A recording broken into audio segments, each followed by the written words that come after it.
आज के इस वीडियो में देखिए आज का हमारा प्रश्न है।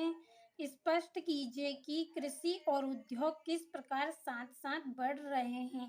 तो देखिए आज का जो हमारा प्रश्न है कि कृषि और उद्योग किस प्रकार साथ साथ बढ़ रहे हैं। तो देखिए बहुत ही महत्वपूर्ण प्रश्न है हमारा। तो देखिए भारत कृषि प्रधान राष्ट्र है। देखिए भारत जो है वह क्या है, कृषि प्रधान राष्ट्र है। आज कृषि का विकास पूर्णतः उद्योगों के विकास पर निर्भर है। देखिए आज जो कृषि का विकास हुआ है यह पूरी तरह किस पर निर्भर करता है, उद्योगों के विकास पर निर्भर करता है। देखिए कृषि में उर्वरकों कीटनाशकों के लिए कच्चे माल की आवश्यकता होती है। देखिए जो कृषि होती है हमारी उसमें हमें उर्वरकों की भी आवश्यकता होती है और कीटनाशकों की भी आवश्यकता होती है।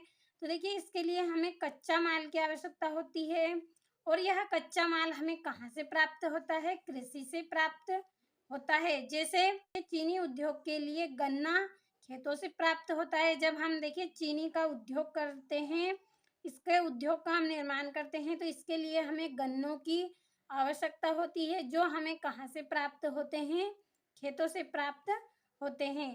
अतः कृषि हमारे उद्योगों का आधार है। जो कृषि क्या है, हमारे उद्योगों का आधार है। इस प्रकार कृषि और उद्योग एक साथ क्या है, बढ़ रहे हैं और वास्तव में इन दोनों में निकट का संबंध है। देखिए कहने का आशय यह है कि देखिए जो कृषि है, देखिए जो भारत है वह कृषि प्रधान राष्ट्र है।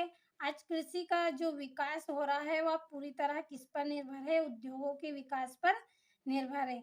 देखिए कृषि से हमें उर्वरकों और कीटनाशकों के लिए कच्चे माल की आवश्यकता होती है। यह कच्चा माल हमें कृषि से ही प्राप्त होता है। जैसे देखिए चीनी उद्योग के लिए गन्ना हमें खेती से प्राप्त होता है। देखिए जब हम कृषि में गन्ने की खेती करते हैं, कपास की खेती करते हैं, सोयाबीन की खेती करते हैं, इससे क्या होता है, हमारे उद्योग आगे बढ़ते हैं। उद्योगों की वजह से ही हमारी कृषि है और कृषि की वजह से ही हमारे उद्योग है। दोनों एक दूसरे पर निर्भर करते हैं।